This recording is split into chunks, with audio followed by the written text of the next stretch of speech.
Hello, friends. Welcome back to another episode of The Bite. I am excited to be here. These episodes have been so much fun for me to record and get out there.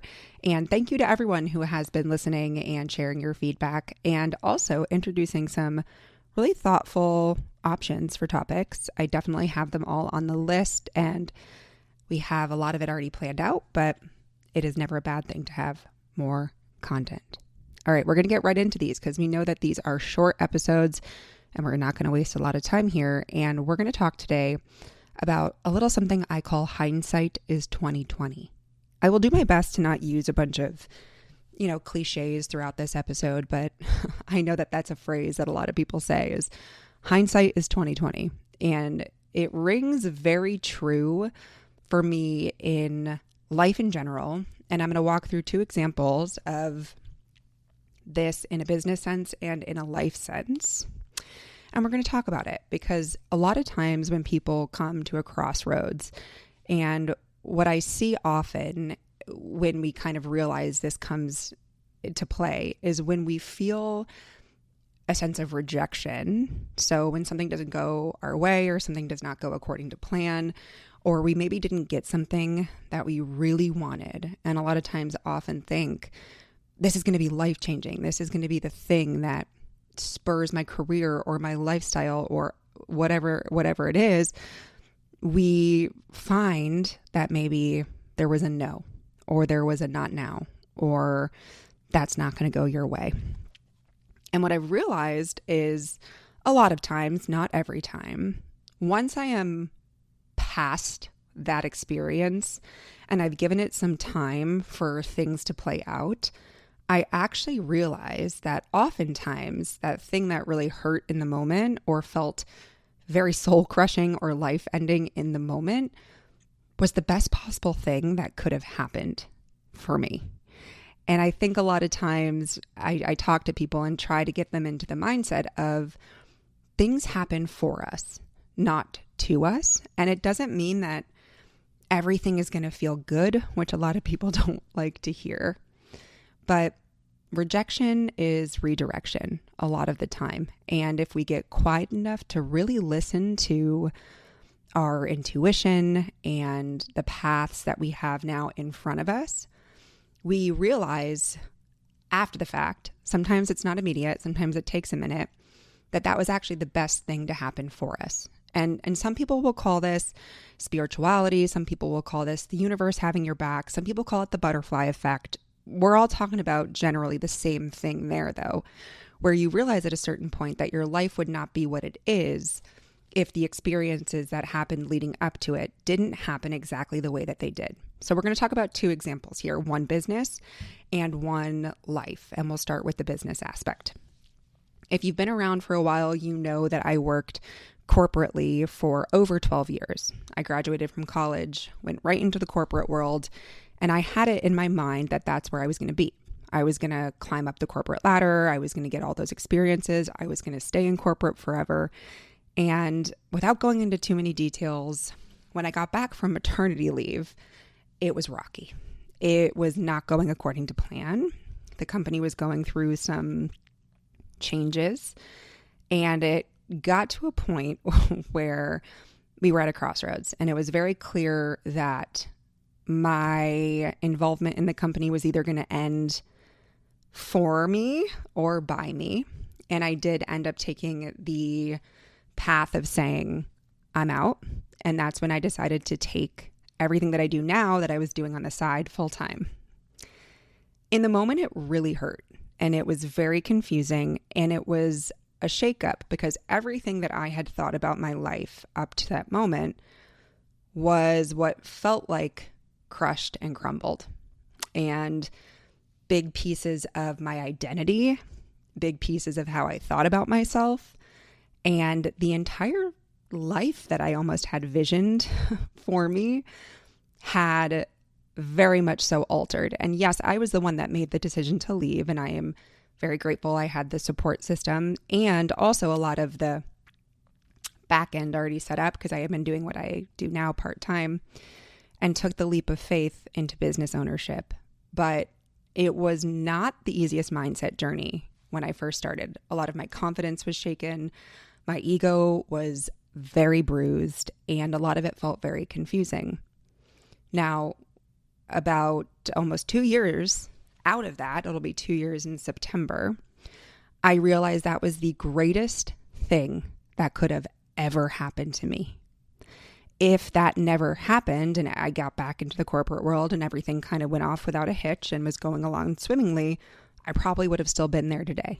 And I would not have been in the seat that I am now. I would not own a business. I would have not had so many of the incredible opportunities and experiences I've had over the past 2 years if that had never happened. And it's really easy for me to see that now.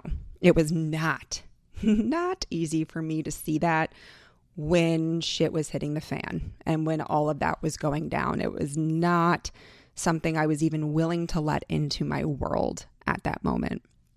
And I don't necessarily have a ton of advice. I more so have solidarity that if you're in this episode nodding your head along saying, like, I'm in the shit right now.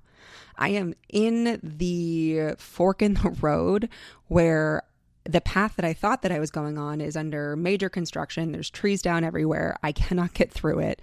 And then there's this other path that I hadn't even thought about that I'm kind of now either forced to take or have to take that I wasn't really anticipating.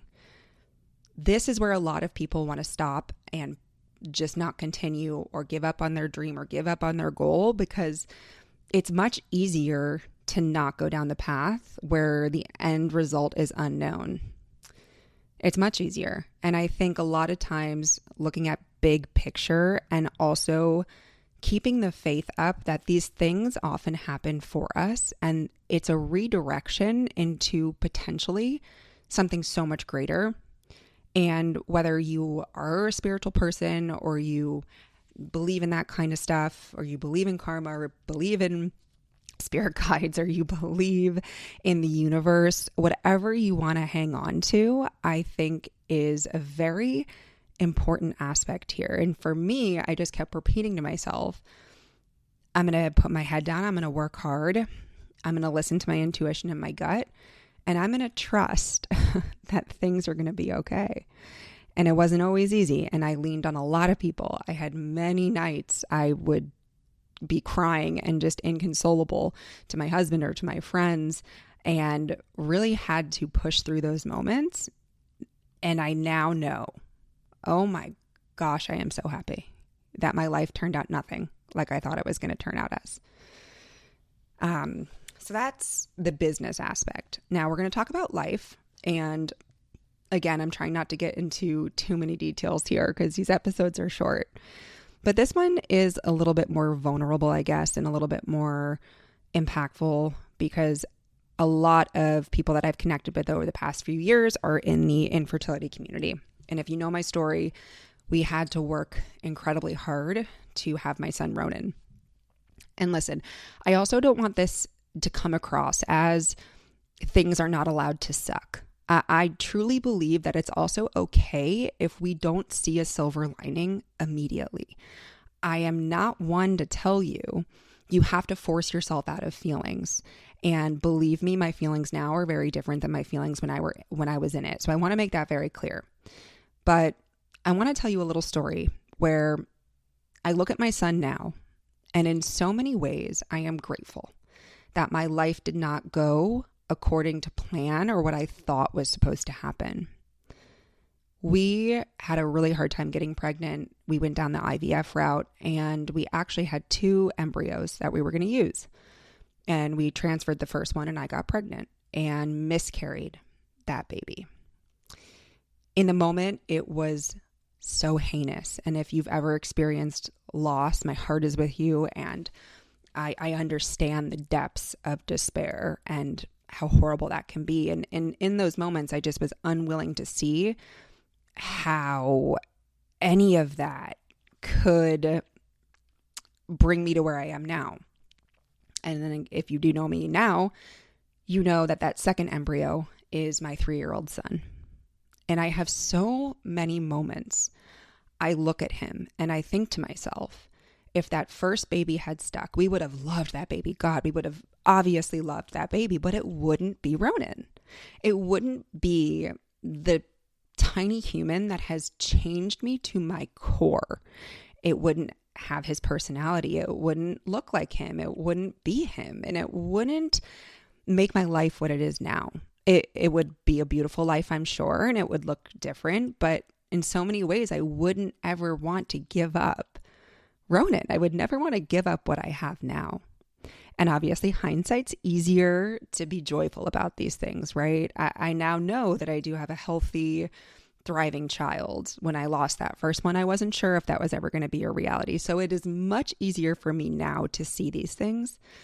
And I would never wish loss upon myself or wish that upon anybody. And I'm not saying I'm grateful necessarily that I had to go through that, but there are so many times now that I am so happy with how things turned out, and that I am grateful that I experience exactly what I am experiencing with him and with my family, that I just like to share this to tell you there's going to be moments in your life, whether you are in business ownership, whether you're just trying to be a human being, that you're going to be in the suck and you are unsure if you are ever going to find the light at the end of the tunnel.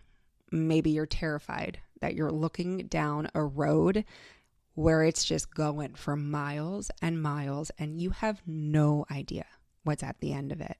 And it's a terrifying leap to take where you say, I'm going down this adventure, unsure of where it's leading, unsure of what lands there, unsure of what I'm even going to experience. But there's also so much beauty that can come from that. And it doesn't mean that parts along the way aren't going to be hard. They are. But I do hope you take some solace in the fact that years out, thinking when you're 70, 80, 90 years old, I hope that you find peace knowing that so much of your life will make sense, and holding on to those small moments of joy and the hope that it's okay if things seem to get derailed and it's a little scary, because I've been there. And those are just two experiences of many. I would love to hear any of your stories. Maybe they're butterfly effect type stories. I mean, hey, I could go down probably an hour-long podcast of how I met my husband. Because if a whole lot of things didn't line up, I would, again, not be married to him. We would have never made that embryo that made Ronan. That, we can go down a lot of those roads. And so much of it leads to where I am now. And I encourage you to take a moment within this episode or in the next few days to really think about those times in your own life that maybe led you to where you are now, and hold on to those closely. All right. That's it. That's the episode on Hindsight is 2020. Thank you for listening. This was kind of a mix between business and personal, but I love sharing those small parts of myself. Thank you to everyone who has been listening, and thank you to everyone that is here. You have made my world what it is. All right. Bye.